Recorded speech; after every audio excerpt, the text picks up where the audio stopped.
안녕하세요. 정치를 신나게 풉니다. 정치 신난다. 오늘 이재명 대표의 구속영장이 기각이 됐습니다. 서울구치소 앞에 모여있던 지지자들은 기각 소식이 전해지자 일제히 함성을 지르며 이재명을 연호했습니다. 그리고 현장에 나온 민주당 의원들도 이렇게 반응했습니다. 김용민 의원은 168명보다 한 명의 판사가 더 큰 일을 했다. 이렇게 말하면서 대한민국이 살아있다는 것을 증명한 유창훈 판사를 추켜 세웠습니다. 그리고 박홍근 의원은 얼싸안고 눈시울을 붉혔습니다. 그리고 전용기 의원은 정의는 살아있다고 외쳤고 한준호 의원은 기각입니다. 모두 함께 소리를 질렀습니다. 눈물이 납니다. 하고 기뻐했습니다. 이런 가운데 오늘 밤잠을 설쳤던 시민들 반응 중에서는 최고의 추석 선물을 받았다는 댓글이 큰 호응을 받았습니다. 윤석열은 추석밥상에 구속을 올리려고 했지만 기각이 올라가게 됐다는 거죠. 검찰이 2년간 이어온 수사가 무리한 야당 탄압이었다는 증거가 나왔다. 이런 여론이 추석 민심을 흔들어 놓을 수밖에 없는 거예요. 그리고 민주당에서는 권칠승 민주당 수석 대변인이 새벽 2시 30분 정도에 기각 결정이 발표되자 즉시 이와 같은 논평을 냈습니다. 법원의 구속영장 기각은 야당 탄압과 정적 제거의 현안이 된 윤석열 검찰 독재 정권의 경종을 울린 것이다. 윤석열 정권과 정치검찰의 무도한 왜곡, 조작 수사는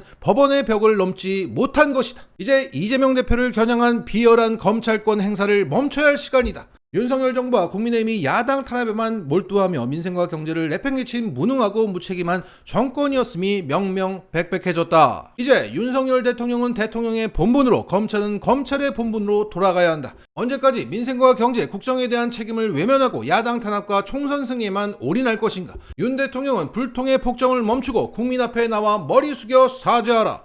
내각 총사퇴를 통한 인적 쇄신 및 국정기조의 대전환에 나서라. 있지도 않은 사법 리스크를 들먹이며 민주당과 이 대표에게 방탄의 딱지를 붙이기에 여념이 없었던 국민의힘도 사죄하라. 민주당은 윤석열 정권의 무능과 실정을 감시하고 견제하는 파수꾼으로 국민의 삶과 대한민국의 미래를 지키기 위해 더욱 힘쓰겠다. 자, 신속한 대응 감사합니다. 그리고 여기에 국힘당에서 이런 공식 반응이 나왔습니다. 법원이 개딸에 굴복한 것이다. 이런 소리를 했어요? 이게 무슨 공당의 논평입니까? 이게 투정이지. 이재명 만물 영장설에 이어서 개딸 만물 영장설을 주장하고 있는 겁니다. 아니 법리적으로 따지거나 뭐 이렇게 해야지 뭐 무슨 법원이 개딸에 굴복을 합니까? 정말 정신 나간 상태에서 돌아오지 않고 있습니다. 자, 여기에 한 국민의힘 관계자는 이렇게 말했다고 합니다. 구속영장 기각이 혐의 없음을 의미하는 것은 아니지만 이 대표에게 큰 힘을 실어주는 결정이란 사실은 확실해 보인다. 당과 검찰을 향해서 야당 탄압 프레임을 뒤집어 씌우면 맞대응이 쉽지 않을 것이다. 역시 이번 기각으로 인해서 야당 탄압이라는 높은 벽이 생긴 것이고 국힘에서도 그 벽을 벌써부터 실감하고 있다. 그리고 일부 언론에서는 검찰의 수사 동력이 상실됐다고 평가하고 있습니다. 검찰이 무리한 수사라는 역풍에 직면했고 야권 전반에 대한 수사에 급제동이 걸릴 수밖에 없다. 그러니까 이번 기각이 이재명 한 명을 살린 게 아니라 송영길 전 대표 그리고 유스타파 등의 모든 반정부 인사들에 대한 수사에 제동이 걸린 것이다. 그리고 이번 기각은 보름 앞으로 다가온 서울 강서구청장 보궐선거에도 내년 총선에도 큰 영향을 미칠 것이다. 이 구속영장 기각으로 인해서 이 정권을 심판해야 한다는 동력이 크게 확보됐는데 이번 강서구 선거 결과에서 민주당 압승으로 나와서 그게 확인된다면 그때는 돌이킬 수가 없는 겁니다. 정권 심판론이 총선까지 간다. 그런데 이미 그 힘이 느껴집니다. 때마침 또 추석이야. 그래서 최고의 추석 선물이라는 댓글이 이 모든 것을 관통하는 최고의 댓글인 겁니다. 추석 때 기각을 얘기하자, 심판하자, 투표하자 이렇게 에스컬레이팅 된다는 거죠. 이것을 한 시사평론가는 이렇게 유식하게 말하고 있는 거죠. 지난 2년간 이 대표 수사에 지친 국민들이 검찰을 향해 느끼는 분노는 국민의힘을 응징하는 결과로 이어질 것이다. 국민의힘이 총력 지원하고 있는 강서구청장 보궐선거에 패배할 경우 내년 총선도 위태로울 수 있다. 그리고 현재 쓰레기라고 평가받고 있는 팽커에서도 이런 반응이 나왔습니다. 이재명이 대통령이 될 것 같다. 검찰한테 몇 년간 다구리 맞고 이렇게 살아난 사람 처음 본다. 표현이 좀 거칠긴 하지만 반대 진영에서도 이재명은 탄압을 이겨낸 사람이라고 인정한다는 거예요.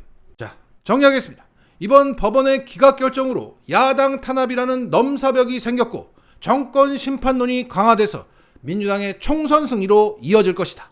고로 추석 밥상에서 기각을 얘기하자. 그리고 이 과정을 모두 인내한 이재명은 거인이 됐고 이제는 날개까지 달았다. 거인이 날개를 달았다. 자, 끝으로 검찰의 족쇄에서 풀려난 이재명 대표가 교도소를 나서면서 이런 입장을 밝혔습니다. 그는 이 순간에도 민생을 걱정했고 이제는 전쟁이 아니라 정치를 하자고 말하고 있습니다. 이 늦은 시간에 함께 해주신 많은 분들, 그리고 아직 잠 못 이루고 이 장면을 지켜보고 계실 국민 여러분, 먼저 감사드립니다. 역시 정치는 정치인들이 하는 것 같아도 국민이 하는 것입니다.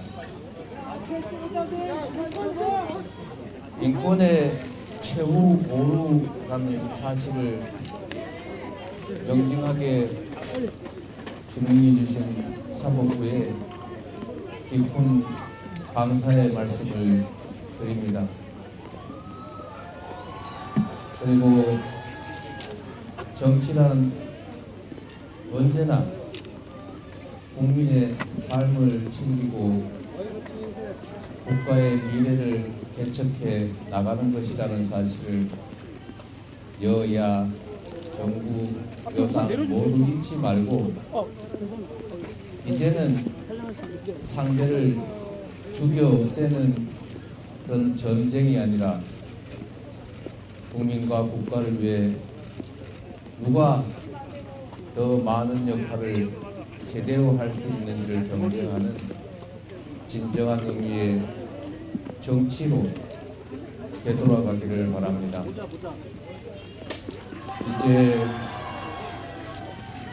올해는 즐거워에 마땅한 추석이지만 우리 국민들의 삶은, 우리의 경제, 민생의 현황은 참으로 어렵기 그지없습니다. 우리 정치가 국민들에게 희망을 주는, 이 나라 미래에 도움이 되는 존재가 되기를 정부 여당에도 우리 정치권 모두에도 부탁드리면서 다시 한번 대한민국의 헌정 질서를 굳건하게 지켜주시고 현명한 판단을 해주신 사법부에 다시 한번 깊이 감사드립니다.